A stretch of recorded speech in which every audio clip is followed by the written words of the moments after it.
सर्वकार्येषु सर्वदा।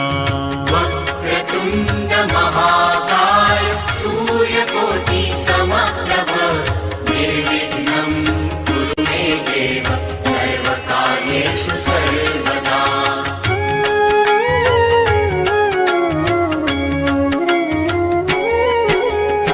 आदिपूज्यं गणाध्यक्षम् उमापुत्रं विनायकम् आदिपूज्यं गणाध्यक्षम् उमापुत्रं विनायकम् मङ्गलं परमं रूपं श्रीगणेशं नमाम्यहम्।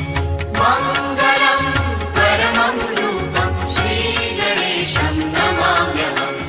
वक्रतुण्ड महाकाय सूर्यकोटि समप्रभ निर्विघ्नं कुरु मे देव सर्वकार्येषु सर्वदा।